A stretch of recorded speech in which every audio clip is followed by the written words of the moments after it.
Yo, what up? This is MKAY Fresh. You time I push on my takes. I mean, I'm pushing my takey. Out here in the streets, we're doing the street lifestyle.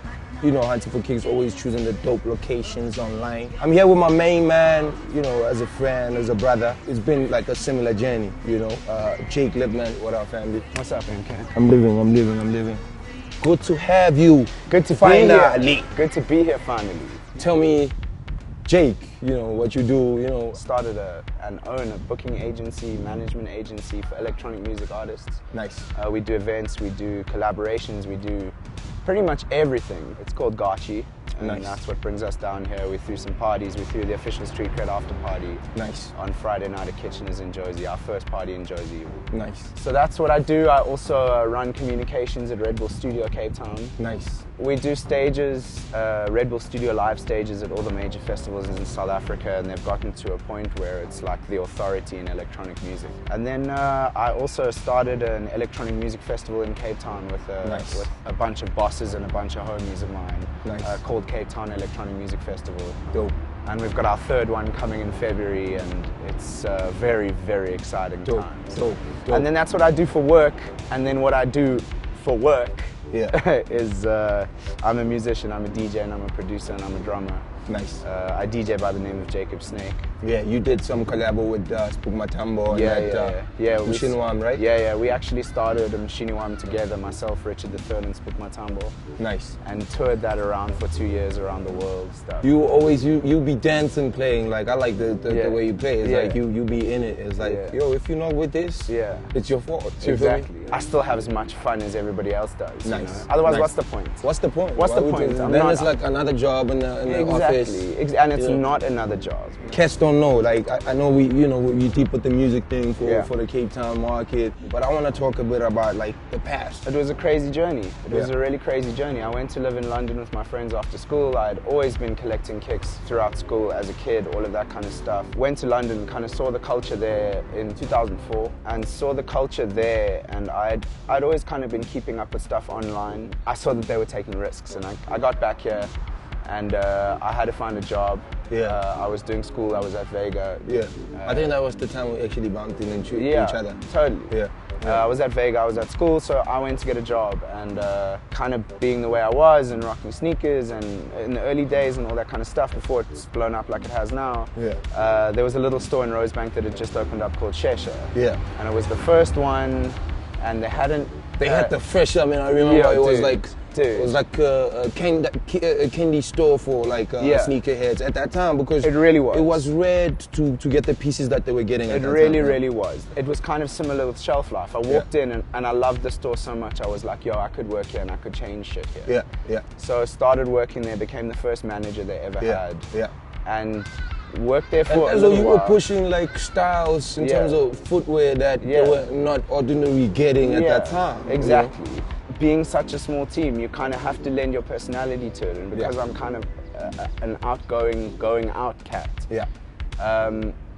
we started to blast it. We started to talk about it. And the online was crazy. Some of the stuff that you guys used to drop on the blog was really like... It was cutting edge. Of course. It was ahead of its time. We were all thinking with an international mentality. And Shelf Life was an incredible experience for me. It was incredibly fundamental for who I am now. And that's my family. It started as a graffiti store, kind of supplementing the culture. And there were always these cats who would come in and like floss their name, you know?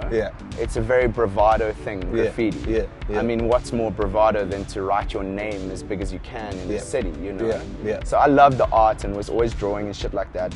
And loved sneakers, obviously. And dude, a white Air Force One and a white piece of paper are the same thing. Except this is flat and this is 3D. And that blew my mind. I was just like, that's cool. I'm in a store with every color I could ever think of behind me and in front of me. Let's go, let's do this. So I started customizing. So that sort of like inspired you to get on it?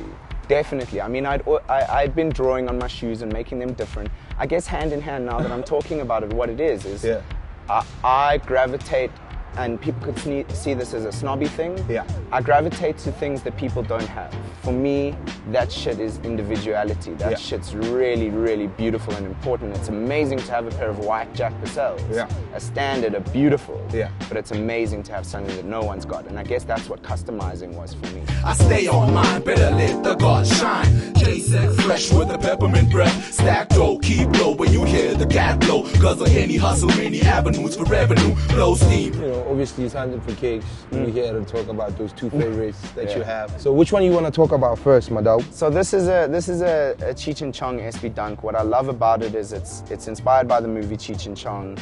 The Up in Smoke stuff, all the early stoner stuff, very interesting from the 60s and 70s. And what I like about them, if you check them out, is that the one is the Cheech and the one is the Chong. Yeah, they're quite different. These are the bandanas that Cheech and Chong wore on their heads. Yeah. And then obviously the hemp, the nice white kind of crazy, hemp. Beautiful, really, really soft, lovely. Yeah. And then it's got the super soft butter suede on the swoosh. Nice. And then it comes with these weed green laces. Then on the inner, you got the smoke on the inner sole. The inner sole is like all the Up in Smoke stuff. If you see in the tongue right here, there's a little stash pocket for your weed stash. Yo, this is for the hippies. You know what I mean? Little pocket for your weed stash. Yeah. And then so I noticed that like I've seen a lot of shoes in my time. Yeah. And I noticed when I was looking at them, and especially when I was relacing them, yeah, that there was this extra little section over here on the toe box. This extra section on the toe box never comes on a Dunk, dude. It's a Jordan 1 thing. And actually, this extra piece is an extra top layer of linen over the toe box, and underneath is green weed-colored suede. That's crazy. So you take them and you burn them or you cut them, and underneath is a whole green suede, and they're called the smoked when you take them off. So the more they break, that's when you get the true essence of the shoe. Exactly. The second one's really special to me in terms of the details. I'm a sucker for collaborations. Ooh.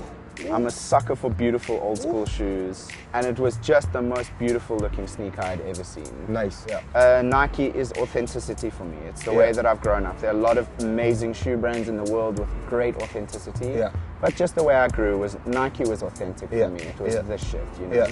Yeah. And I had never had a court force. I had seen them. I had never had one. Yeah. And it just something hit me. It was like it was a Converse. Looking shoe with a cap on the toe, but it was a blazer sole, and I love a blazer. This was the one. I put them on my feet. The detailing being Jacob Snake. I went for the super soft snake skin. Nice. The Stussy writing. The Stussy font Nike on the back killed me. I was just like, yes. Because it looks like we having fun, you know. It looks like let's have fun. They're toys for my feet, so let's have fun with the logo. You know? I like stuff that's kind of replacing the standard stuff with an upgrade of it. Yeah. And then I flipped the tongue over and I saw the past, present, and future in the back of the tongue. And I was just like... And that's another detail that's on the inside, which is like we were just talking with Brad as well the other day. Is like, you know, some of the stuff on these garments is hidden. It's hidden. It's for you. It's personal. And obviously the butter soft leather. I mean the leather. The leather is crazy. I don't know if it's kangaroo. I don't know what kind of leather this is, but it's super duper premium. It's super soft. For me, it was the journey of this, man. Dope. It was being in Paris, traveling the world with my band, something I never thought I would do. Yeah. Meeting up with my sister there, who I hadn't seen in 7 years. Her copying their tea from Colette, a store that I'd seen online. Sean Stussy's always been the guy. And to have past, present, and future, it hit me in the face. I was just like, wow. So this is a collaboration between Nike Sportswear and Stussy. You see the NSW, and it's the 30th anniversary is the triple X's.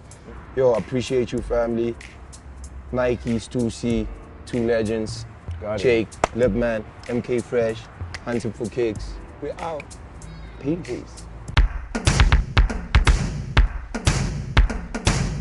I went to the SHESA and Shelf. I went to the SHESA and Shelf.